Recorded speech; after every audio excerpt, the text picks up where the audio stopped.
हमेशा पर्दे के पीछे रहता, और पर्दा इतना ताकतवर है उसके आगे कि वो परमात्मा को आने नहीं देता। पर्दे ने अपनी सत्ता इतने जोर से जमा ली है, जिसे हम माया कहें, जिसे हम माया कहते हैं, वो असली में परमात्मा के ऊपर या हमारी आंखों के ऊपर एक पर्दा डला है। तो मजा देखो कि ऐसा पर्दा है ये कि ना तो हम बाहर सही देख पाते, क्योंकि बाहर भी देखते हैं तो पर्दे में देखते हैं। एक तो तुम्हारी आंखों पे पर्दा डला है, और जो चीज दिख रही है वो पर्दे में है। वो जैसी दिख तो हमें क्या दिखाई देता है? सिर्फ पर्दा दिखाई देता है। और पर्दे का अर्थ लगा के हम जिंदगी को जी रहे हैं। पर्दे उसने इतने भांति भांति के निर्मित किए हैं, असंख्य, चांद तारों से लगा के, फूल पत्ते से लगा के, हर चीज। वो मजा देखो कि पर्दा ही परमात्मा नहीं है। पर्दे पे अगर आप अटक गए तो पर्दे के गुणधर्म जो भी है, इसके भीतर आपका देखना नहीं हो पाएगा। तो पहले तो हम हमको पर्दे में देखते हैं। मजा ये देखो, हम खुद को सीधा नहीं देखते, हम खुद को पर्दे की तरह देखते हैं। अब ये शरीर है आपका, ये शरीर परमात्मा के और आपके बीच में एक पर्दा है, और सब पर्दे पर्दे ही हैं। हम एक फूल को देखते हैं, वो भी एक पर्दा है, लेकिन कुछ पर्दे झीने हैं और कुछ पर्दे ठोस हैं। जहां तुम्हें बहुत सौंदर्य दिखाई देता हो, वहां बस और कुछ नहीं है कि उस पर्दे पे पीछे से हल्का सा प्रकाश परमात्मा का, उसके हम मोह में पड़ते हैं। और कुछ पर्दे ऐसे हैं कि बड़े मोटे हैं, तो उनमें परमात्मा की जो झलक है वो करीब करीब दिखाई नहीं देती, करीब करीब वो पीछे ही छुपा रहता है। और ऐसे पर्दे ज्यादा। और कभी कभार कोई ऐसी चीज दिखती है जिसमें तुम अवाक रह जाते हो, वो बस उसकी एक झीने पर्दे में से झलक दिखाई देती है।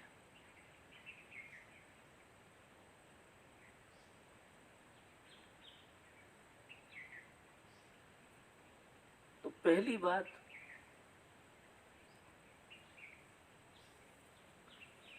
हमें पर्दे के भीतर देखना। हम जो भी हैं, जो भी हम जानते हैं, मानते हैं, अनुभव करते हैं, और दूसरे हमें अनुभव कराते हैं। हम भी अनुभव करते हैं और दूसरे भी हमें, जैसे आप पुरुष हैं या आप अनुभव करते हैं, कोई दूसरा भी अनुभव कराता है आपको। और ये अनुभव का ही पर्दा है। अनुभव का पर्दा इतना घना चला गया है,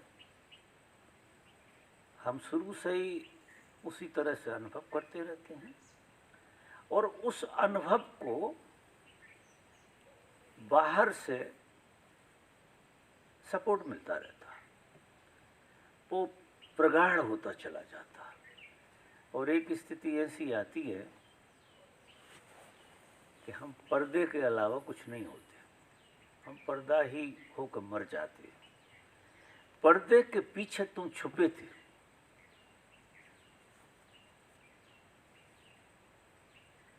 वो चीज तुम्हें सता भी रही थी, वही चीज तुम्हें तड़फा भी रही थी, उसी की प्यास लेके चल रहे हो, लेकिन कोई युक्ति काम नहीं आ रही। बहुत युक्तियां महापुरुष बताते हैं, सब कम पड़ जाती हैं। सनातन से युक्तियां चली आ रही हैं, हमारे वेद शास्त्र पुराणों में ऐसी ऐसी युक्तियां बताई हैं और जो जीवंत महापुरुष होते हैं वो भी युक्तियां बताते हैं, लेकिन बेचारे हार जाते हैं। उनका उसका कारण है कि वो अकेले होते हैं और तुम्हारे पर्दे को मजबूत करने के लिए लाखों लोग होते हैं। अकेले लोग ही नहीं, ये सारा जगत तुम्हें पर्दे के पीछे रखता है, क्योंकि पर्दे के पीछे अगर तुम नहीं रहोगे तो तुम इनकी इज्जत नहीं कर सकते, इन्हें समझ नहीं सकते। जो पर्दा है जी, तो पर्दा ही पर्दे को समझ सकता है। तो यहाँ हर चीज को जबरदस्त बेहोश कर रही है, जबरदस्त। इतनी भूल भुलैया में कोई आदमी अपने को पर्दे के भीतर देख ले, चमत्कार, इसे मैं चमत्कार मानता हूँ और बड़ा चमत्कार है कि पर्दे के भीतर अपने को झांक लेना। जब हम कोशिश भी करते हैं किसी चीज को देखने की, तो बाहर उसकी गहराई में जाने की कोशिश करते हैं। कोई सौंदर्य देखा तो आप उस सौंदर्य में कुछ खोजने लगते हैं कि इसमें शायद वो बात जो जिसकी तड़प है वो मिल जाए। कामनाओं में, वासनाओं में, महत्वाकांक्षाओं में, कल्पनाओं में हमें ढूंढने में बड़ा मजा आता है, क्योंकि मन का एक बड़ा खेल है। मन परमात्मा को वहाँ ढूंढता है जहाँ उसे कभी मिलेगा नहीं। वो बड़ा निश्चिंत है, उसे पता भी होता है और ढूंढ भी रहा है और पता भी होता कुछ नहीं होना। वजह देखिए आप, मन इतना चालाक है कि वो सही जगह पे नहीं ढूंढता, वो ऐसी जगह पे ढूंढता है कि उसे पता होता है कि यहाँ कुछ नहीं मिलने वाला, बैरंग ही आने वाले। तो उतनी निष्ठा ही उसमें पैदा नहीं होती, उतनी गहराई नहीं होती, और गहराई बाहर तो हो ही नहीं सकती। बाहर की कोई भी चीज को आप कितनी गहराई से देखोगे तो उसमें फंसने के चांस ज्यादा। जितने ज्यादा डूबोगे उतने ज्यादा फंसोगे। तुमने जीवन को देखा होगा, जो धंधे में गहराई में चले जाते हैं धंधा फंसा लेता हो, कामना में चले जाते हैं कामना फंसा लेती है, पद प्रतिष्ठा में चले जाते हैं बहुत गहरे चले जाते हैं, इतने गहरे चले जाते हैं कि अपने को भुलाने के लिए दुनिया के उपाय करना पड़ते हैं, तो वहाँ तो बुरी हालत हो जाती है। तो ये मन जो है ऐसा सोचता है कि कि शायद दूसरों को बाहर के जगत में कुछ मिल गया है। कारण क्या है कि तुमसे ज़्यादा सुखी दिखते हैं वो। तुमसे ज़्यादा दुखी आदमी को देखना ही नहीं चाहते, नज़र फेर लेते हो, ये बेकार है। क्योंकि रिवर्स में कौन जाना चाहता है? अगर उसका दुख देख रहे तो हमें ही ठीक है, फिर हम अपना ही देखें ना। ईमानदारी की बात है कि कोई किसी के दुख को गहराई से नहीं देखता। क्यों नहीं देखता? कि वहां मिलेगा क्या?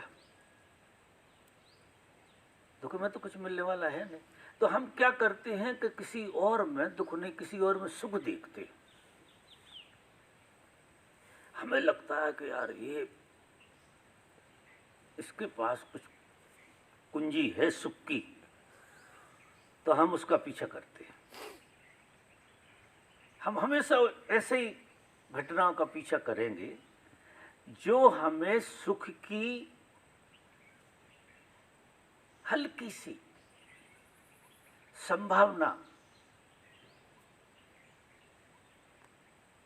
बताती हो।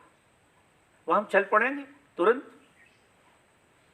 और वहां ये नहीं कहेंगे कि कुछ मिलेगा नहीं। दुख वाली बात में जरूर हम बिल्कुल नहीं देख सकते। थोड़ी देर ऐसी लीपापोती कर देते हैं और तुरंत हम पलट जाते हैं। क्योंकि जैसे तुम दुखी हो, उससे ज़्यादा दुखी तो तुम होना नहीं चाहते, तो तुमसे ज़्यादा दुखी आदमी क्यों देखोगे? तुम्हें ज़्यादा दुखी होना है क्या? और कोई भी दुखी नहीं होना चाहता, जितना है वही ठीक है। उससे ज़्यादा और दुखी क्या होना? तो मन का ऐसा स्वभाव है कि किसी के दुख में शामिल नहीं होना चाहता। ऊपर ऊपर करता है, बड़ी लीपापोती सब चलती है। कोई मर जाता है तो बड़े दुख बताते हैं, बहुत हिसाब किताब चलता है, और ऐसा लगता है कि जल्दी भागो यहाँ से, ज़्यादा देर टिकना नहीं है, कुछ गड़बड़ हो जाए। और सुख के हम पीछे भाग रहे हैं। धर्म ये कहता है, अगर आप अपने सेंटर से, अपने केंद्र से कहीं भी भाग रहे हो, तो वो कोलू का बैल जो होता है ना, कोलू का बैल, उसकी आंखों पे पट्टी पड़ी रहती है और उसे चलने का और पहुंचने का भ्रम रहता है। तो सबको कहीं पहुंचेंगे, कहीं कुछ एक दिन जरूर कुछ ना कुछ बात बनेगी। बात क्योंकि इनकी हो गई, देखो कितने प्रसन्न दिख रहे हैं। दूसरे लोग दिखते हैं, तो दूसरे लोग दिखते हैं तो हम पे पट्टी दूसरी तरह की चढ़ी है। कोलू के बैल तो हम हैं ही, लेकिन पट्टी अलग तरह की चढ़ी है। पट्टी चढ़ी है संभावनाओं की, कि हमें इनमें वो संभावना दिख रही है कि हम अगर इनके नज़दीक पहुंच गए तो हम ऐसे प्रसन्न हो जाएंगे जैसे ये प्रसन्न। और जब तुम वहाँ कभी धोखे से पहुंच गए तो बेरंग के बेरंग मिलोगे। क्योंकि यहाँ तो बात नहीं बनी। अब और थोड़े से 4 कदम आगे जाएंगे, इन जैसा यार होना चाहिए, तो फिर इनके चक्कर में चलिए। तो पहली बात तो वहाँ तक पहुँचना ही बहुत मुश्किल है, क्योंकि आदमी इकाई से सीधा दहाई पे जाना चाहता है, 1 से 10 पे, 1 से 2 पे नहीं। 1 से 2 पे तो सब पहुँच जाते, लेकिन 1 से 10 का रहता है हमारा मन। बहुत हरामी है, क्योंकि 1 से 10 तक पहुँचने पहली बात तो मुश्किल है। तुम 1 से 10 तक पहुँचोगे नहीं, और तुम 1 कदम चले तो 10 का फासला फिर है, फिर 1 चले तो 10 का ही फासला है। वो 10 का फासला कभी बंद ही नहीं होगा, कोई उपाय नहीं है। तो मैं तो नहीं मानता कि कोई पहुंचता है, कोई पहुंचता नहीं है, सपने देखता है, एक से दूसरे कदम का, दूसरे से तीसरे। उसमें क्या होता है कि वो गति बनी रहती है, उससे उसे ऐसा लगता है मैं जिंदा हूँ, क्योंकि गति के कारण आदमी को जिंदा होने का अनुभव होता है। अगर आदमी की गति बंद हो जाए तो आदमी को जिंदा होने का अनुभव भी खत्म हो जाए। करीब करीब रात में हम सोते हैं, करीब करीब हमारी श्वास को छोड़ के और ब्लड सर्कुलेशन को सब गति बंद हो जाती है, क्योंकि हमारा जागरण पूरा गति पर निर्भर है। पूरा गति अगर पूरी गई कि हमारा अस्तित्व गया। तो देखो आदमी कुछ ना कुछ खटर पटर करते ही रहता है। रात के बड़ी मुश्किल से सोता है, पातक भी उसका खटर पटर चलती रहती दबा कर। बहुत मुश्किल से 4-5 घंटे कोई सो जाए तो बहादुर। एक उम्र के बाद तो करवटें बदलती हैं, नींद आती नहीं, गति बनी रहती है और ये पता ही नहीं है कि गति के कारण नींद नहीं आ रही। गति दिन भर इतनी दे दी कि वो रात तक चलती है, रात के भी नहीं सो पाते। अब सूत्र ये कहता है कि गति ना हो और तुम मौजूद हो। तुम एक नियम देख लो कि तुम जीवंतता अनुभव सिर्फ गति से कर रहे हो, और जितना ज्यादा तुम गतिशील होते हो उतने ज्यादा जीवंत अनुभव करते हो।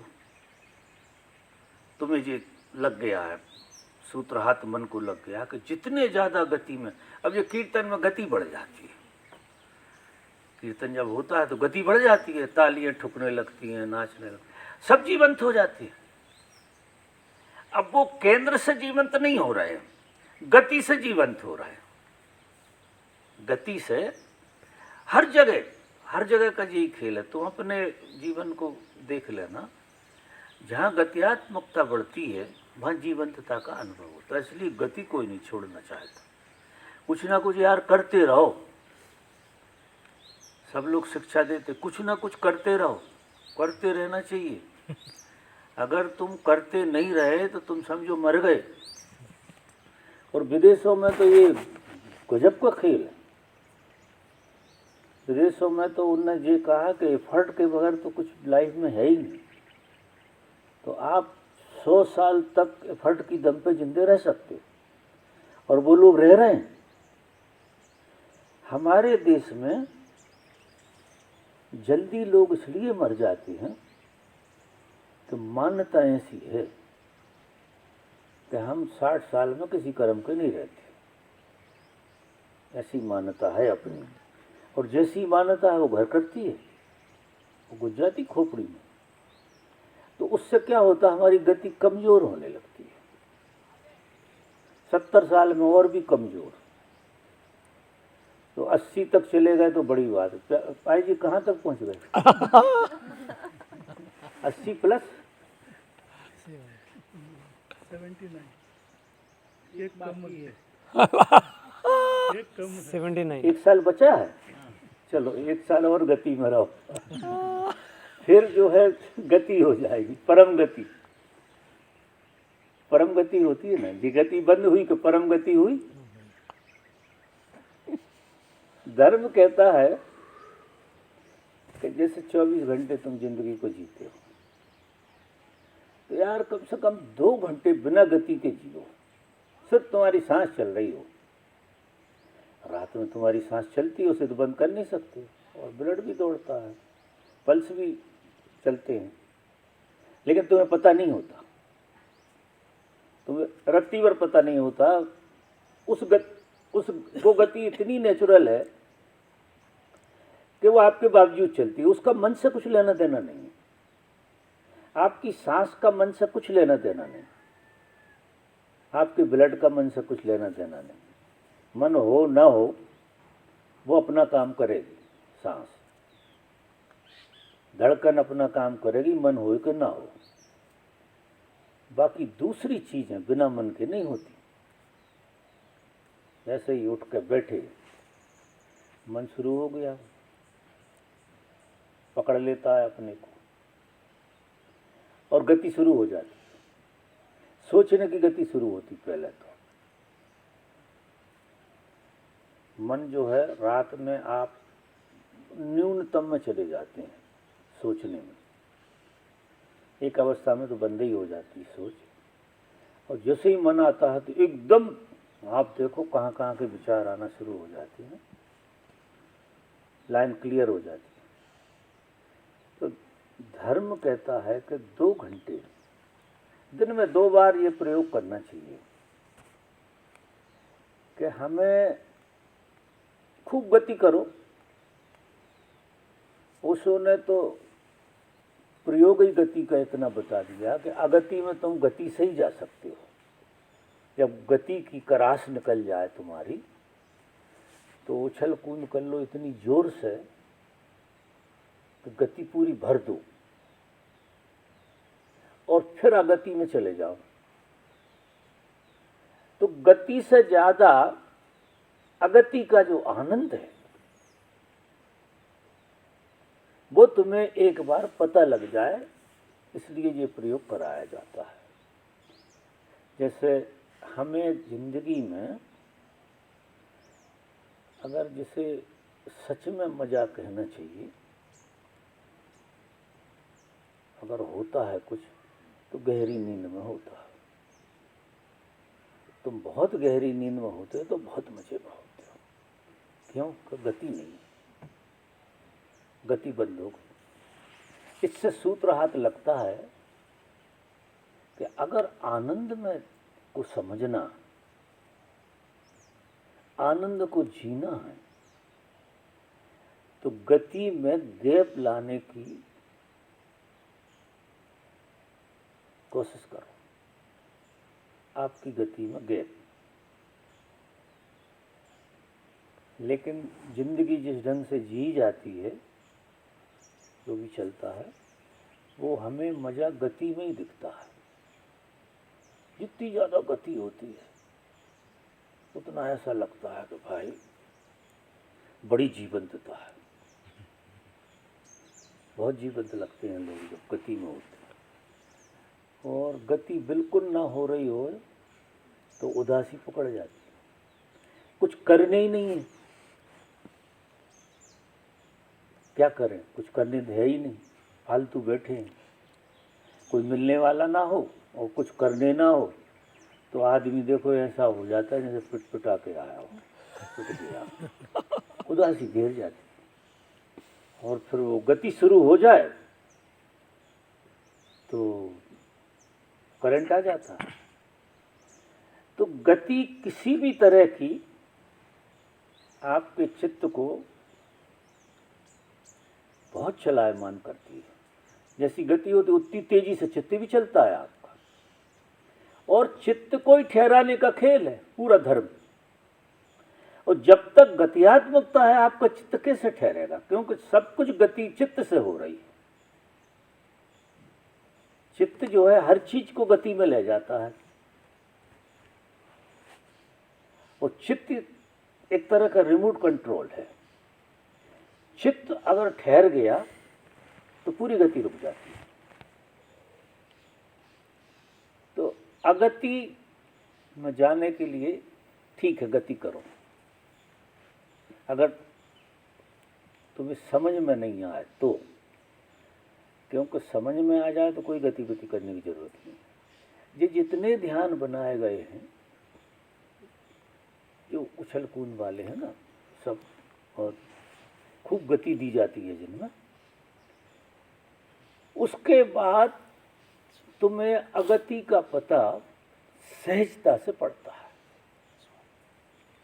सहज रूप से तुम उस, जैसे कीर्तन कर रहे हैं आप, ओ हल्ला गुल्ला मस्त, चलने दो, जितना कर सको उतना करो। फिर जो है कीर्तन का अगर सच्चा मजा लेना है तो आधा घंटे चुप हो जाओ, जहाँ खड़े हो वहीं ऐसे हो जाओ। कीर्तन ने क्या किया कि आपके अंदर से जो गत्यात्मकता थी वो सब निकाल ली, वो जिला ली, जी लिए आप। और थोड़ी ऊर्जा ऊपर आ गई, सब बढ़िया हो गया। मतलब आलस तो बिल्कुल विदा हो गया, क्योंकि अगति में हमें नींद में जाने की गजब की आदत है। अगति में अगति जैसी आती है तो हमें एक ही स्वाद का पता है, हम सो जाते हैं। जैसे कोई गति न कर रहा है, आपको जुआई आने लगे तुरंत, तो है ही नहीं करने धन्य, तो जुआई भर दोपहर में आने लगे और सुविधा है तो सो भी जाओ, क्योंकि हमने अगति में एक ही स्वाद जाना है, वो है नींद। क्योंकि हमारे अंदर तमस बहुत भरा हुआ है, तो अगति में वो तमस हमें खींच लेता है। अब आप कीर्तन कर रहे हो, 2 घंटा 1 घंटा कीर्तन किया, या डायनेमिक किया, या कुंडलनी किया, इससे क्या हो जाता, आलस विदा हो जाता। आलस तो बचता ही नहीं है, भगवान ले लेते हैं आलस को। उनका स्मरण करते रहो तो सब निकल जाता, रग रग में से आलस निकल जाता, एक ताजगी आ गई, बहुत बढ़िया। तो एक खतरा खत्म हो गया कि अगति में सोओगे नहीं। अब उधर आपको बैठने की कला आ जाए, अक्रिया की कला आ जाए, क्रिया से अक्रिया, तो आपको जो आनंद का पता लगेगा, जो आपकी मस्ती का पता लगेगा आपको, एक बार इसकी नेक पकड़ में आ जाए, नेक कि क्रिया के बाद अक्रिया में आनंद है। तो अभी क्या हो जाएगा कि अक्रिया ही आनंद है, तो क्रिया पे से आपका धीरे धीरे रस खत्म हो जाएगा, क्योंकि आपको एक बोध जग गया। ये सारी प्रक्रियाएं बोध जगाने की है। ये कुंजी मिलती है, हर चीज से कुंजी मिलती है, हम उसके ऊपर ऊपर खेल करते रहते हैं, उसकी कुंजी नहीं पकड़ में आती। हम कोई भी काम तुम करते हो तो उसकी पीछे कुंजी छुपी हुई होती है कि वो घटना घट रही है कोई और घटना के लिए। अभी जीवन में जो भी घटना तुम्हारे घटती है, वो जो घट रही है उसमें अर्थ मत ढूंढना, उसमें अर्थ मिलेगा ही नहीं। वो घटना कोई और घटना के लिए घट रही है, वो उसके लिए तो घट ही नहीं रही जिसके लिए आप समझ रहे हैं कि भगवान खुश हो जाएंगे, कीर्तन कर लो, ये कर लो, वो कर लो, और ये हो गया, वो हो गया। वो हमारा सोचने का ढंग, जो एक उदाहरण दे रहा हूँ जी, तो ऐसे ही सब सब सब कृत्यों में तुम दौड़ भाग करते हो कि धन मिल जाएगा, ये मिल जाएगा, वो मिल जाएगा। आप उस दौड़ के पीछे अगर अक्रिया में जाना सीखो तो सच्चा धन उसमें मिलता है। तो एक बार आदमी को ये बोध हो जाए कि हमारे पास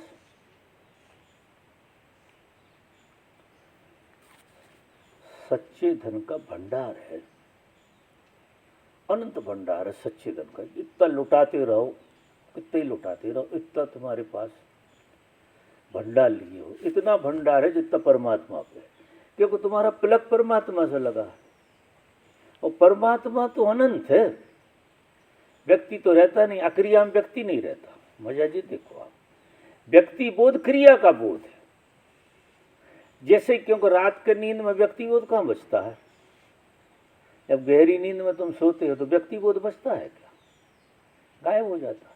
और व्यक्ति बोध नहीं बचता तो उसमें क्या होता है रात में कि हम परमात्मा से तो नहीं जुड़ते लेकिन प्रकृति से जुड़ जाते हैं। रात में बड़ा करिश्मा होता है, हम पूरे जो ब्रह्मांडी रचना है पूरी की पूरी इस ऊर्जा से जुड़ जाते हैं, तो वो ऊर्जा हमें ताज़ा कर देती है। सवेरे अगर गहरी नींद सोए तो सवेरे आप बहुत बढ़िया उठेंगे, क्योंकि आप प्रकृति से जुड़ गए। नींद में हम प्रकृति से जुड़ते हैं, अक्रिया में नहीं, फिर तो नींद ही बहुत थी। और अक्रिया में जब हम ध्यान में होते हैं, ध्यान वाली अक्रिया में, तो हम परमात्मा से जुड़ते हैं। दोनों तरफ हम नहीं होते, हम जिससे जुड़ जाते हैं फिर उसका वर्चस्व। जैसे रात में प्रकृति से आप जुड़ गए तो आप कहाँ बची? रात में आप प्रकृति होते हैं, आप बचते नहीं, आप पूरी समष्टि होते हैं, व्यक्ति नहीं होते। लेकिन समष्टि होकर करोगे क्या? उस तरह की बेहोशी। समष्टि में से तो पसार होकर आ ही रहे, कुत्ता बिल्ली सब में से पसार हुआ है और सब में फिर जुड़ जाते हैं। तो अब बेहोशी में जब हम सब में जुड़ जाते तो उनके गुणधर्म फिर पकड़ जाते हैं हमें। यानी ऐसी स्थिति है आदमी की, जब वो गहरी नींद में जाता है तो अपने सारे जन्मों में, जितने जन्मों में रहा है वो सब में घूमे आता है, वो ऊर्जा सब में फैल जाती है उसकी, और सब में से इकट्ठा होकर फिर आ जाता उठ के। तो एक तरह से देखो तो तुम्हारा पुनर्जन्म होता है और तुम पहली क्लास में होते हो, हमेशा पहली क्लास। तो आदमी को जब तक सजगता से जीने की कला नहीं आती तब तक वो चौथी क्लास से पहली क्लास में रोज गिरता है। मजा देखिए आप कि आप जो है, इसलिए क्या होता है कि हर आदमी को क्या लगता है कोई विकास ही नहीं हुआ। इतने दिन ध्यान कर रहे हैं, इतने दिन पापड़ बेल रहे हैं, लेकिन रात में जिस ढंग से तुम घुस गए ना दड़बे में, अब लौट के आए तो प्रकृति ने तुम्हें पूरा भर दिया दोबारा से उसकी सत्ता से। तो काम भी रहेगा, क्रोध भी रहेगा, लोभ भी रहेगा, मोह भी रहेगी, ईर्षा भी रहेगी, ये सब चीजें रहेंगी जो प्रकृति के गुण सारे। इनमें से एक चीज कम नहीं होने वाली, ये सब ज्यों के त्यों होंगी। अगर आपकी नींद सजग नहीं है, सजगता से जब हम सोते हैं तो क्या घटेगा? हम पूरी प्रकृति में नहीं घुसेंगे और प्रकृति में विश्राम करके लौट आएंगे, क्योंकि प्रकृति में विश्राम तो चपका है। लेकिन दुर्भाग्य यह है कि उस विश्राम में वो उपद्रव बहुत है, वे घुस जाते, वे सारे के सारे घुस जाते हैं और तुमको वो बना के भेज देते जो पहले दिन बनाया था। इसलिए किसी को नहीं लगता यार कि अपना विकास हो रहा है। ईमानदारी से पूछो किसी से, तो ये लगता है यार बहुत पापड़ बेले हैं, बहुत दिखता है, कभी कभी बड़ी ऊंचाई पकड़ती है, सब कुछ हो जाता है। लेकिन अभी की बात तो ये है कि वहीं खड़े जहाँ से शायद हमने पहली क्लास पढ़ी। ये साधकों की बड़ी पीड़ा है और हम इस पीड़ा को समझते हैं, इसलिए हमें एंड बैंड आदमी दिखता है तो हमें पता है कि बेचारे ने सारा का सारा फिर ले आया। रात के बहुत बढ़िया था, अच्छी बातचीत चल रही थी, सब ठीक ठाक था, थोड़ी सी चेतना जागी थी और सो गए, फिर गहरी नींद में चले गए और प्रकृति ने आपको तरोताजा करके भेज दिया, बहुत सारी संपदा दी। तो एकदम आप खड़े हो जाते। तो एक तरह से क्या होता है कि सिर्फ रिलैक्स होता है, पूंजी ज्यों की त्यों होती है। आपकी पूंजी कम नहीं हो रही तो हमारा अचेतन कम नहीं होता, क्योंकि नींद बहुत बड़ा डायमेंशन है लाइफ का। ऐसा कहेंगे मेरी दृष्टि में, आप 7 दिन बिना खाए रह सकते हैं, 10 दिन भी रह सकते, शायद महीना भर भी रह सकते, लेकिन 3 दिन बिना नींद के नहीं रह सकते। चौथे दिन क्या होगा कि आपको ये 5-5, 6-6 दिखने लगे। ये लोग जो है ना, ये 5-5, 6-6 दिखेंगी, सिपाही जी 6-6 दिखेंगे, ऐसी स्थिति आ जाएगी। और 1-2 दिन और रहे तो पत्थर फेंकने जैसी स्थिति आपकी आ जाएगी। इसलिए नींद पे प्रयोग बहुत कम लोग कर पाते हैं, और नींद पर प्रयोग वही आदमी कर सकता है जो दिन में इतनी सजगता से जी रहा हो कि उससे दिन में मूर्छा न आ रही हो। मूर्छा का मतलब ये है कि आपसे पूछ के ही विचार आ रहे हों आपको, इतने होश में हैं आप कि आपके भीतर जो आ रहा है वो आपके बोध में है। आप कुछ भी रहा हो आड़ा टेढ़ा, लेकिन बोधपूर्ण है। जब दिन में बोध इतना प्रगाढ़ हो जाता है तो धीरे धीरे रात में आप प्रकृति में सिर्फ विश्राम करने जाते हैं, पूंजी लेने नहीं जाते। विश्राम फिर सतह पर रहते हैं आप, बहुत गहराई में नहीं घुसते। क्यों?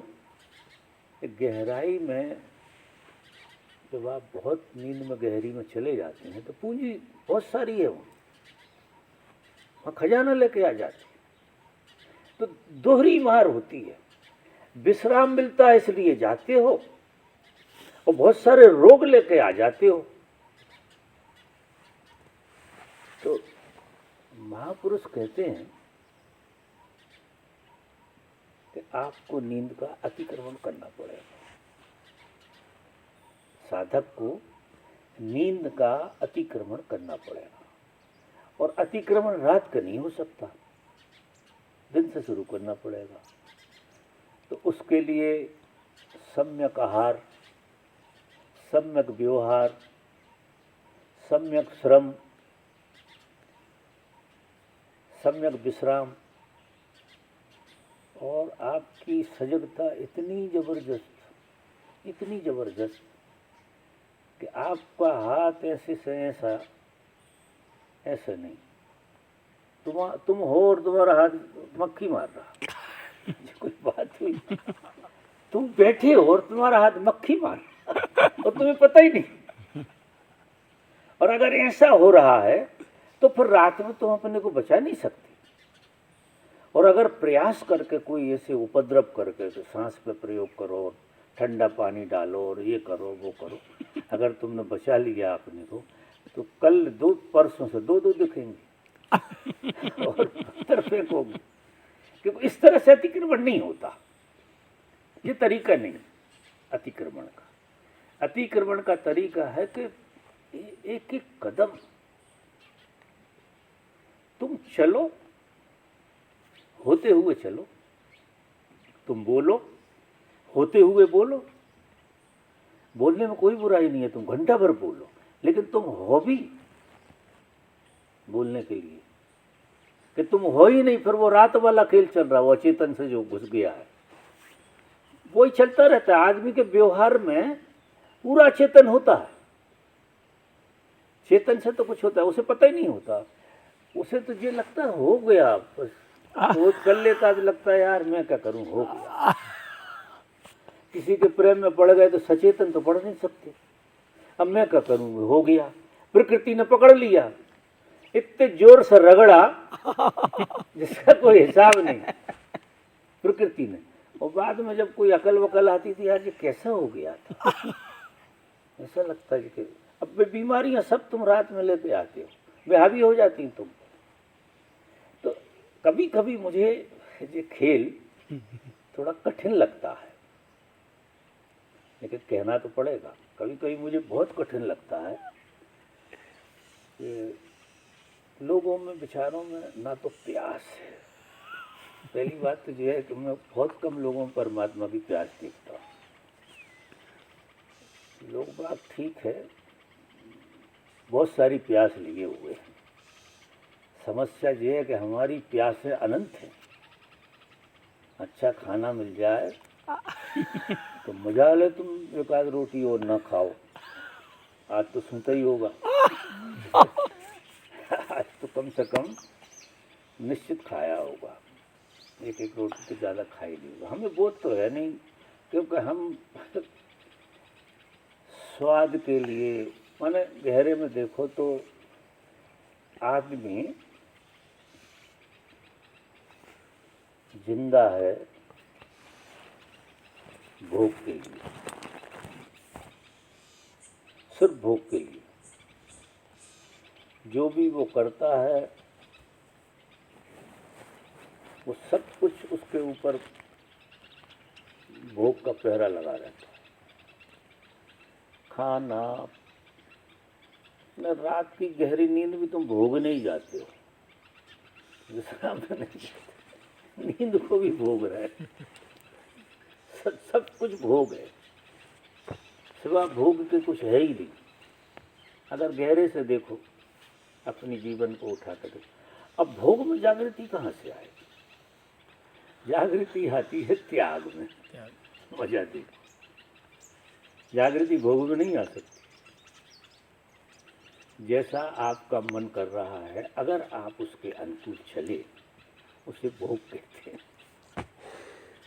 और जैसा आपका मन कहता है, उसके ऊपर आपने बोझ को लगाया कि बेटा कहाँ ले जा रहा है? ये मेरा रास्ता नहीं है, जिस रास्ते से तू मुझे ले जा रहा है ये मेरा रास्ता नहीं है। किसी और अड़ोसी पड़ोसी को देखना, ये मेरा रास्ता नहीं, क्योंकि मैं मौजूद हूँ, मैं तेरा गुलाम हूँ क्या? ये सामने अच्छी चीज पड़ी है तो खेलो, तो मैं गुलाम हूँ क्या? तो तू रगड़ाएगा मुझे। तो मतलब त्याग, और त्याग आता समझ से। इतनी समझ हो कि वृत्ति त्याग की हो गई, और किसी के मेरे कहने से नहीं, और बिना त्याग के भोग नहीं छूटता। क्योंकि भोग को तो ऑपरेशन करना पड़ता है। ऐसे तो वो प्रकृति रोज दे देती है तुम्हें पूंजी भोगने की। रात के क्या लेके आते हो आप? भोगने की पूंजी। रात के नींद में दिन भर आपकी भोग की पूंजी खत्म हो जाती है। ऐसे हो जाते हो मरे मराए, क्योंकि अब हर चीज़ है तो भोग रहे, तो हर भोग में तुम्हारी ऊर्जा वेस्ट होती है, हर चीज़ में, इवन रोटी खाने में भी।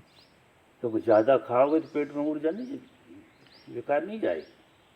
तो तुम क्या करते हो? तो रात के शाम तक ऐसे हो जाते हो, थक जाते हो, और थक के फिर कल भोगने के लिए तो ऊर्जा ही नहीं बची, तो फिर सोते हो। और गहरे से जब तुम सोते तो प्रकृति तुम्हें डट के भोगने की ऊर्जा दे देती, तो बेटा कल फिर चलो खेल खेलो। एक कोलू के बैल की तरह ये खेल चल रहा है हमारा, कि हम रात में ऊर्जा भोगने की लाते हैं और दिन भर भोगते हैं, और साधन भी भोग के ही बना रहे हैं। हम काम क्या कर रहे हैं? क्या काम कर रहे हैं? पूरा सोच विचार जो भी चल रही है वो त्याग के लिए चल रही है, परमार्थ के लिए चल रही है, भोग के लिए चल रही है। परमार्थ तो चल नहीं रही कि हम कुछ ऐसा करेंगे दूसरों के काम आए। उसके लिए करो तुम जो दूसरों को काम आए, वो क्रिया अलग होगी, वो क्रिया तुम्हें फंसाएगी नहीं। शायद उस क्रिया में तुम्हें अक्रिया का भी मजा आएगा। सर्वे भवन्ति सुखिनः, सबके सुख की कामना से अगर तुम कुछ करते हो तो वो तुम थोड़े से भोग के बाहर आए, थोड़े से, ज्यादा नहीं, थोड़े से। और अगर आप स्वार्थ के लिए ही सब कुछ कर रहे हो तो आपको अपने आप को परम भोगी मानना चाहिए। भाई देखो, हम तो परम भोगी, और जो कर रहे हैं, जो सोच रहे हैं, इवन हम ध्यान भी भोगने के लिए ही कर रहे हैं। ध्यान आदमी का करते यार मजा आ जाएगा थोड़ा सा। कीर्तन भी भोगने को करते। अब कीर्तन में और क्या होता? भोगने को ही कर रहे हैं। अब कीर्तन काय के लिए करोगे? पहले यार कीर्तन ऐसा होना चाहिए मजा आ जाए, मतलब तुमने पहले ही भोगने का हिसाब किताब पहले ही बना लिया। अब कीर्तन से जो लाभ होना था वो कहाँ मिलेगा? अगर भोग की वृत्ति नहीं होती उसमें तो क्या होता? तुम निष्क्रियता में जाते, अगति में जाते, और अगति में तुम्हें परम भोग मिलता, इसे परम भोग कहते हैं। और वो परम भोग तुम्हें ये भोग में ही डाले हुए है। मजा देखो, परम भोग की लालसा में तुम छोटे छोटे भोगों में अटके हो, क्योंकि भीतर से तो वो परम भोग जो है तुम्हें बहुत झटके मार रहा है कि तुम कहाँ जा रहे हो। तो सुबह से शाम तक हम 4-6 बार ज्ञानी भी होते हैं, ऐसा नहीं।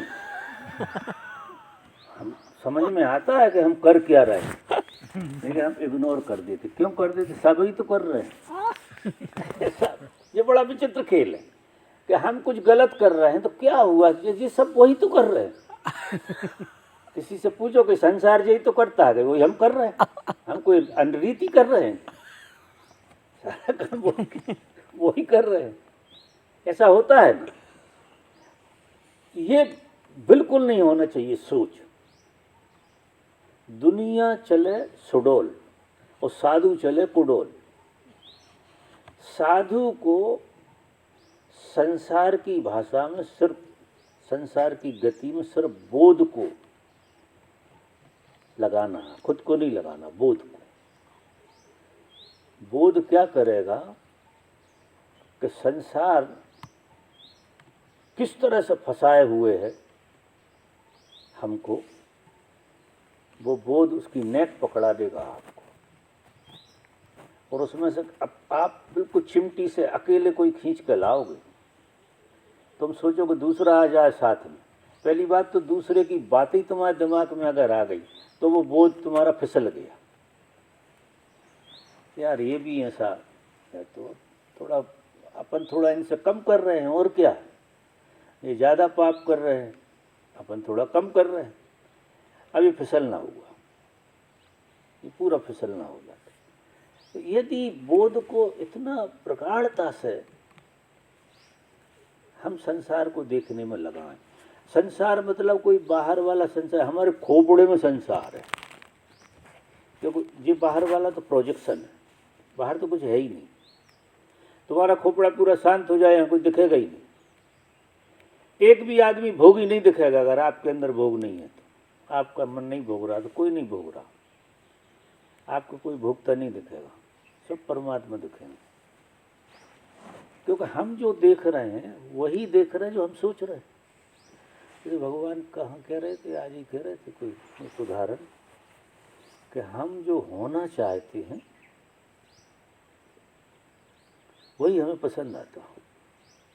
उस लेक्चर में ऐसा कुछ था आज कि हम राजनेता के प्रेम में पढ़ते हैं, राजनेता के में नहीं पढ़ते, हम जो होना चाहते हैं उसी के प्रेम में पढ़ते हैं। सुना हुआ आपने आज, शायद आपको ख्याल में ना आया हो, मेरे में कोई गजब का ख्याल में आया कि हमें जिस चीज़ से प्रेम होता है या वो करना चाहते हैं, हम वही करना चाहते जो हम होना चाहते हैं। उसी से ही प्रेम हो सकता है जो तुम होना चाहते हो। परमात्मा से अगर प्रेम होता है तो वो भी तुम होना चाहते हो, तभी प्रेम घटेगा। क्योंकि ये बलिहारी है कि जिससे तुम्हें प्रेम घटेगा वही हो जाओगे। सीधा सीधा गणित, सीधा सीधा गणित। तुम्हें धन से प्रेम घटेगा तो तुम क्या हो जाओगे, द्रव्य हो जाओगे और कठोर हो जाओगे। सबसे निकृष्ट चीज जिसे कहना चाहिए, प्रेम तो फिर भी लिक्विडिटी है, धन तो क्या है, वहां तो लिक्विडिटी भी नहीं है, कठोरता बहुत। तो बहुत कठोरता आ जाएगी आपके अंदर अपने आप। जो लोग जैसा बिजनेस करते हैं, अब लोग बिल्डर का काम करते हैं, ऐसा काम करते हैं, इतने कठोर हो जाते हैं जिसका कोई हिसाब। तो जो तुम करते हो वही तो हो जाते हो। तो अब अगर ये सूत्र समझ में आ गया कि जो हम करते हैं वही हो जाते हैं, और गहरे में जो तुम होना चाहते हो वो तुम हो भी सकते हो, ऐसा नहीं है। बहुत गहरे में होना चाहते हो हो जाते हो। ये परमात्मा ने तुम्हें एक बहुत गजब की पूंजी दी है, और यही भूल भुलैया है। तो बहुत लोग जो होना चाहते तुमने देखा वो हो गए यार, पर हम कहाँ चुप गए। तो फिर हमें लगता है कि हम भी कुछ होकर मानेंगे। और ये जो तुम होना चाहते हो, ये जो चाह है, ये तुम्हारी ताकत है, ये पूरी प्रकृति से ऊर्जा खींच कर लाती है। और तुम्हारी कुछ भी होने में लगन हो जाए दुनिया में, तुम वो हो ही जाओगे। अगर 100% तुम्हारे अंदर गहराई से राष्ट्रपति होने का भाव आ जाए तो तुम राष्ट्रपति कैसे हो जाओगे तुम्हें पता ही नहीं लगेगा। वो तो ये है कि हम हमारी होने की चाह को काटते रहते हैं, क्योंकि हमें भरोसा नहीं है यार वो हम नहीं हो सकते।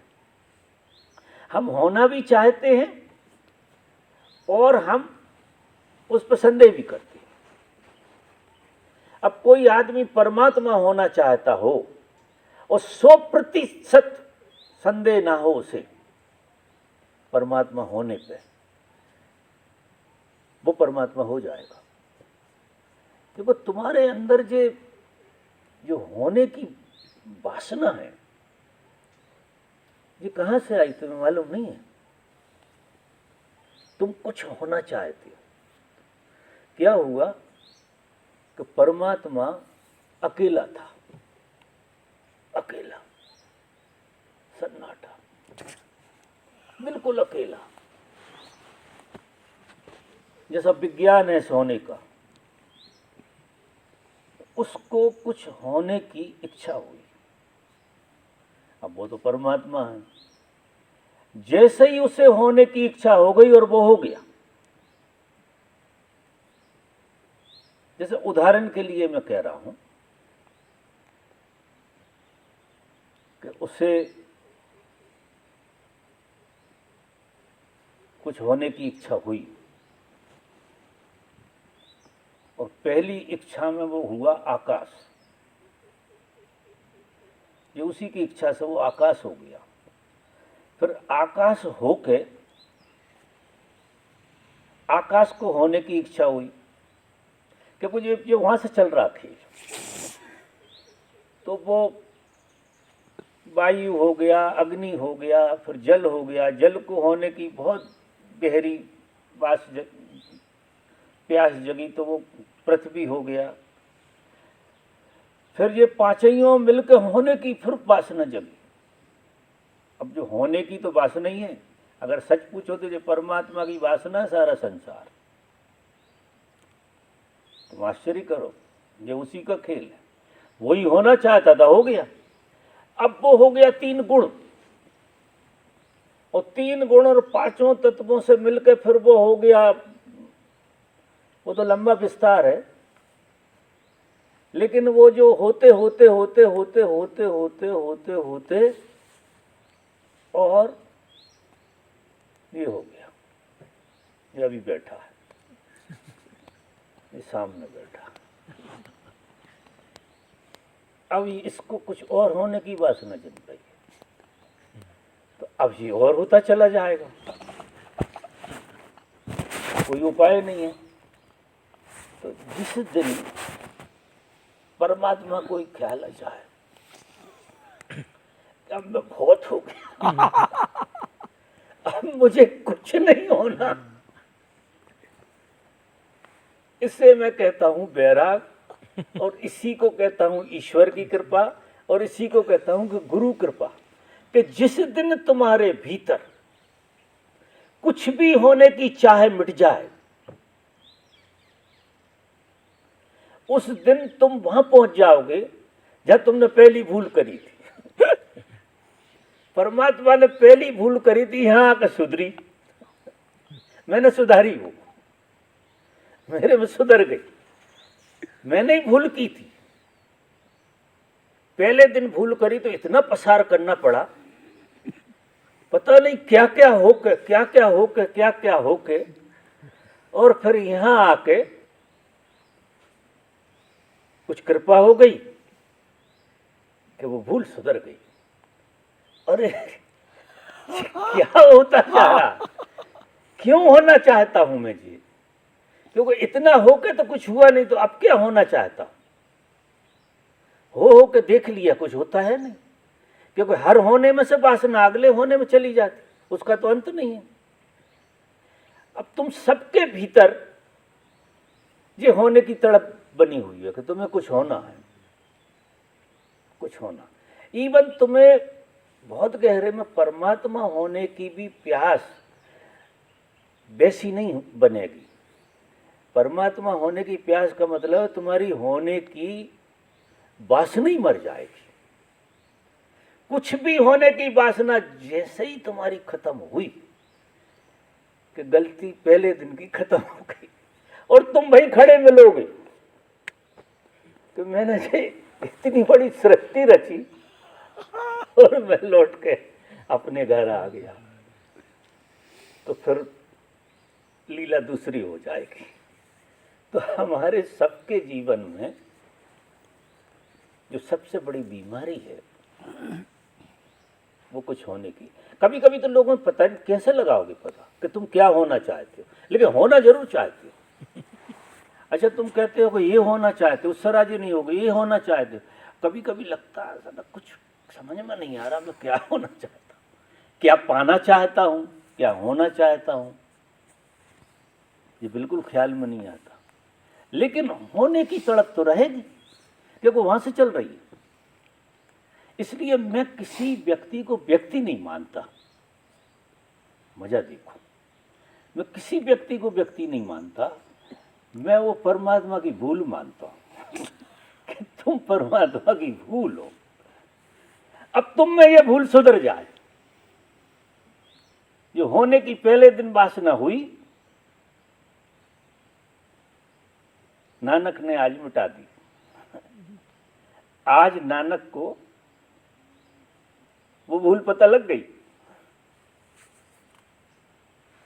और नानक को बोध जग गया कि मुझे कुछ नहीं होना, और वो हो गए। तेरा हो गया, सब कुछ तेरा हो गया कि ये वासना भी तेरी ही है। अब बहुत गहरे में तुम तो कहीं हो ही नहीं। तुमने तो तुम्हें जो मान लिया है ये अलग से, ये इतनी बड़ी झूठ है। जो तुमने तुम्हें अलग से मान लिया ये कलेक्टिविटी से। तुम जो अपने को तुम्हारी मान्यता क्या है, कलेक्टिविटी का बोध है और कुछ नहीं। नहीं तुम हो क्या, खेल उसका चल रहा, उसी की वासना का खेल चल रहा पूरा का पूरा। और ये कलेक्टिविटी का खेल अगर खत्म हो जाए तो तुम्हारे अंदर से जो वासना का खेल चल रहा है वो बंद हो जाएगा। इसलिए वैराग्य की जरूरत पड़ती है। वैराग्य से हमारा मतलब होता है कि हमारा किसी से कोई संबंध नहीं है, न तन से, न मन से, न धन से।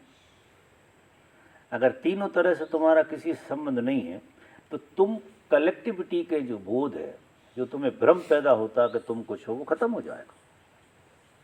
क्योंकि ये तो तुम्हें लोग देते हैं और उन्हीं लोगों के बीच में तुम्हें रहना है। और वो सतत ये बोध देते रहते हैं, तुम्हें धोखे से भी याद ना आ जाए कि तुम परमात्मा हो। तुम्हें कोई और बनाते हैं, हम तुम्हें कुछ और बनाते, तुम हमें कुछ और बनाते। गजब का धंधा चल रहा है ना। पति पत्नी क्या करते हैं, एक दूसरे को भुलाने का प्रयास करते हैं, एक दूसरे को, माने यहाँ सब एक दूसरे को धोखा दे रहा है। यहाँ धोखा चल रहा है। जो आदमी तुम्हें देख रहा है, अनुभव कर रहा है, तुम्हारे बारे में बोल रहा है, वो धोखा दे रहा है। और तुम भी किसी और के बारे में जो कह रहे हो वो धोखा ही दे रहे हो। यहाँ सब धोखे हैं। अब ये समझ में आ जाए तो कितनी सचेतना आ जाएगी, कितने जोर से जागरूक होगे कि यहाँ धोखा चल रहा है। अब धोखे से जागने के लिए धोखे में ही रहना पड़ेगा, खड़ा तो वहीं रहना पड़ेगा। पेड़ के नीचे तो और दूसरा धोखा हो जाए। आपको पत्नी के सामने रह के धोखा नहीं खाना। अपने बच्चों के साथ धन के बीच में खड़े होकर धोखा नहीं खाना। तो वो धन तुम्हारे लिए नहीं है, धोखा खाने के लिए नहीं है। खेल खिलौने, पत्नी बच्चे सब खेल खिलौने, धोखे के लिए नहीं। अब यहाँ तुम वही धंधा कर रहे हो तो वही धंधा तुम्हें मिलता है। धीरे धीरे करते करते क्या हो जाएगा कि अगर तुमने धोखा देना बंद कर दिया दूसरों में, या धोखा खाना बंद कर दिया, तुम फिर किसी को धोखा नहीं दे सकते। तुमसे कोई धोखे में नहीं आएगा। तुमसे कोई भी आदमी अपने आप को कुछ मानेगा ही नहीं, क्योंकि तुम्हारा प्रतिबिंब नहीं बन रहा है उधर। बहुत गहरे में गुरु और शिष्य का जो खेल है वहाँ धोखा नहीं है। वो ऐसा रिश्ता है, शुरू में ऐसा लगता है गुरु गुरु होने का धोखा दे रहा है और शिष्य होने का शिष्य धोखा खा रहा है, शुरू में लगता है। लेकिन जैसे ही वो गहरे प्रेम में चला जाता है तो उसे बात साफ समझ में आ जाती, गुरु जैसा कुछ है ही नहीं, कुछ भी नहीं होता। हमने ही धोखा खाया, क्योंकि हम दुनिया का धोखा खा रहे थे, एक धोखा और मिला हमें। तो शुरू में तो तुम्हें धोखा ही मिलेगा, और फिर जब तुम गहरे प्रेम में जाओगे तो ये धोखा टूट जाएगा। और जिस दिन तुम्हारा ये धोखा टूटेगा, सारे संसार का धोखा टूट जाएगा। सारे संसार के धोखे से तुम बाहर आ जाओ, कोई तुम्हें धोखा नहीं दे सकता। तुम धोखे के बाहर, क्योंकि तुम्हें कोई होना ही नहीं है, धोखा कहाँ से देगा कोई? तुम्हें कुछ भी नहीं होना हो तो कोई धोखा कैसे देगा? तुम्हें कुछ होना हो तो इतने धोखे मिलेंगे जिसका कोई हिसाब नहीं। तुम्हें कुछ भी बना देगा फिर आदमी, क्योंकि तुम्हें कुछ होना है तो ये आएंगे तो ये बना देंगे, वो आएंगे तो वो बना देंगे। कभी हमें ख्याल नहीं आता हम क्या खिचड़ी नहीं कोई भी हमें कुछ बना जाता है, कोई हमें सुंदर बना जाता है, कोई कुरूप बना जाता है, कोई गंवार बना जाता है, कोई होशियार बना जाता है। यार ये कोई बात है ना? हम बिन पेंदी के पेंदी ही नहीं है, हर आदमी लुढ़का जाता है जिसकी मर्जी। अब तुम भी वही धंधा कर रहे हो तो वही पलट के तुम पे आता। अब तुम किसी को धोखा मत दो, तो धीरे धीरे करके कोई तुम्हें धोखा नहीं है। ये आदमी बेकार है, काम का ही नहीं। कोई आएगा कहेगा इनसे मतलब क्या है, ऐसा हो जाए। धीरे धीरे करते करते बैराग आ जाएगा। बैराग समझ से आता है। ये तो मैं समझ के लिए बातें कह रहा हूँ, मूल रूप बैराग है। और ये सूत्र पकड़ में आ जाएगा, यहाँ सब धोखे हैं, रहो साथ में, है धोखा, धोखा मत खाओ, रहो साथ में, कोई बुराई नहीं है साथ में रहने। क्यों? कि भूल वहां से हो रही। आदमी मत मानना किसी को स्त्री मत मानना, किसी को पुरुष। स्त्री बनकर भी धोखा वही दे रहा है, पुरुष बनकर भी धोखा वही दे रहा है, गरीब बनकर भी धोखा दे रहा, अमीर बनकर भी धोखा दे रहा। गरीब बनकर ऐसा धोखा दे रहा कि तुम गरीब नहीं होना चाहते, बच के घूमते हो उससे। और अमीर बनकर धोखा देता है कि यार कुछ अपने पास भी हो जाएगा। ऐसे धोखे हैं गजब के कि इस भ्रम जाल में से निकलना मैं समझता हूँ कितना कठिन है। वो कृपा हो जाए, आज शायद नानक देव की कृपा हो जाए। कुछ नानक देव ने इसी तरह से जिंदगी जी है, जो मैं कह रहा हूँ। उन्हें बहुत धोखे शुरू में मिले, फिर वे कम्बल बेचने जाते थे। अब आप धन तो जब कमा सकते जब किसी को धोखा दो, तो ऐसे ही दे आते थे। अब उनका बाप कहे कुछ लाए कि संपदा, अरे कि गजब संपदा लाए। ये क्या है कि वो तुम्हें समझ में नहीं आया। कम्बल सब दे आए, लेकिन संपदा गजब की लाए। तो बाप भी थोड़ा सा सचेत हो गया कि ये आदमी किसी काम का नहीं, अब इसे ये काम सौंपना नहीं है। मतलब ऐसे किस्से हैं नानक साहब की जिंदगी में बहुत सारे। फिर कबीर एक बात कहते हैं बहुत बढ़िया। कबीर की बात मुझे बड़ी जचती है, मैं सबसे कहता हूँ। कबीरा आप ठगाइए और न ठगिए कोई, आप ठगे सुख उपजे और ठगे दुख होय। अगर तुम किसी को ठगोगे तो निश्चित दुख होगा। और कोई तुम्हें ठग रहा है जो जानते हुए ठगो, तुम मूर्ख और तुम्हें कोई ठग ले रहा, वो एक अलग बात है। तुम बिल्कुल जान रहे हो कि कोई तुम्हें ठगने का प्रयास कर रहा है और उसकी नज़रों में तुम ठगे हो भी गए, ठगे नहीं हो, उसकी नज़रों में, उसकी नज़रों। कम से कम यार इसकी नज़रों में अपन ठगे हो जाए, इसे इतना ही सुख मिल जाए। क्या सोच रही हो कबीर की कि इनने मुझे ठगा और मैं समझ रहा हूँ कि जो मुझे ठग रहे हैं और मैं जान कर ठगा हो रहा हूँ। जब मैं जान कर ठगा हो रहा हूँ तो मुझे गजब सुख उपजेगा, क्योंकि मैं जान रहा हूँ कि मैं ठगा। और जो जान कर ठगा हो रहा है वो ठगा जाएगा क्या? वो ठगा सकता है क्या? क्योंकि जान कर ठगा हो रहा है तो वो ठगा नहीं हो रहा, वो मजा ले रहा है, वो रिच हो रहा है, उसकी जिंदगी में रिचनेस आ रही है। यानी वो ठगने वाले आदमी में भी प्रसन्नता दिख रहा है कि यार तू ठग, थोड़ा तो प्रसन्न हो जा, ठग ले यार। क्या गजब का सूत्र है। और यहाँ तो ठग के प्रसन्न होना चाहते हैं लोग। अब तुम ठग के कैसे प्रसन्न हो कि कुछ दुख पैदा हुआ वो आएगा नहीं। किसी को ठगा है तो उसे तो दुख पता लगेगा जब तो दुख होगा उसे। अनजाने में ठग सकते हो, जान के तो ठग नहीं सकते। तो वो उसकी जो पीड़ा है वही तो हमें जीना पड़ती है। फिर हम क्या कहते हैं, यार हमने ऐसा कुछ किया नहीं है ना, बड़े परेशानी हो रही है। ऐसे कैसे हो रही है परेशानी? परेशानी हो रही है तो उसकी जड़ों में जाना पड़ेगा। इस दोहे को सबको याद रखना चाहिए। कबीरा आप ठगाइए और न ठगिए कोई।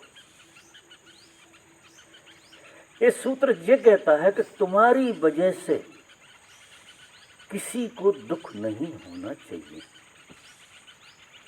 तुम्हारे आचरण में, तुम्हारे व्यवहार में, तुम्हारी बातचीत में इतनी सजगता होना चाहिए। और ये सजगता जब ही आएगी जब तुम्हें ये ख्याल होना चाहिए कि सामने वाला दुखी ना होना चाहिए, मेरा ऐसा व्यवहार ना हो। तो ऐसे तुम नहीं पकड़ पाओगे।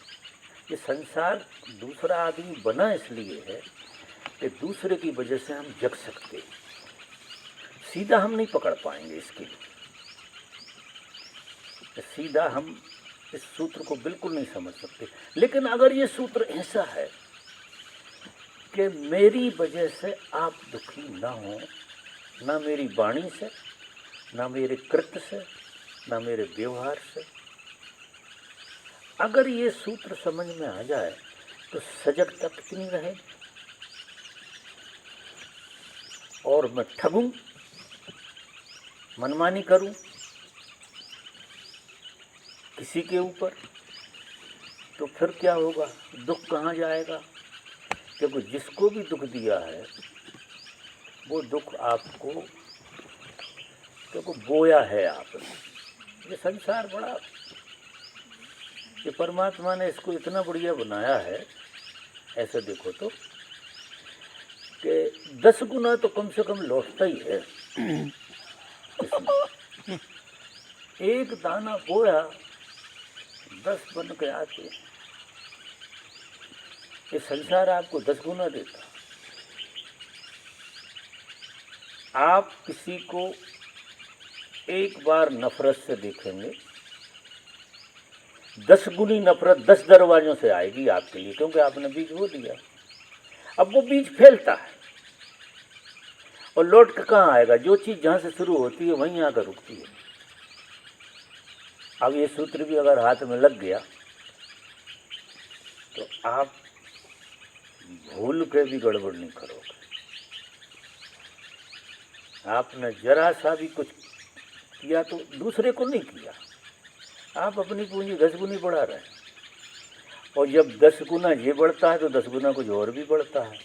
तो प्रेम करो, मोहब्बत करो। मोहब्बत बोओगे तो मोहब्बत काटोगे,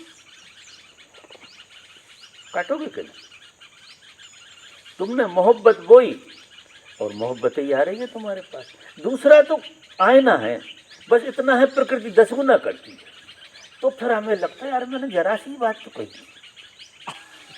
लेकिन वो 10 गुनी हो गई तो क्या करोगे, फिर जो है बड़ी पीड़ा होती है। इसलिए हर आदमी दुखी, जितनी बड़ी गलती कर नहीं रहा जितना दुख भोग रहा है, क्योंकि 10 गुना आता है।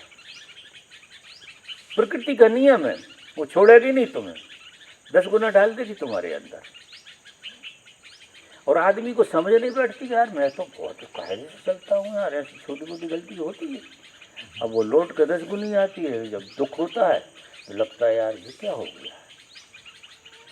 तो एक तो कबीर का वो दोहा, कबीरा आप ठगाइए, और दूसरा भैया बोई बो जो तुम्हें काटना।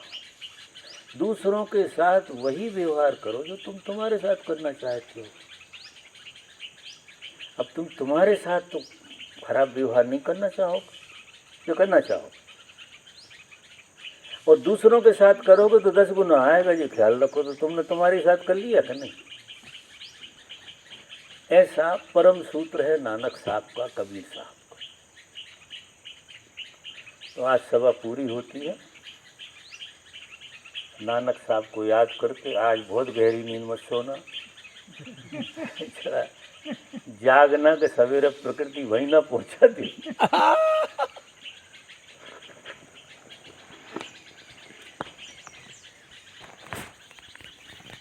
देखो मेरा बोलने का बिल्कुल ख्याल नहीं, कितनी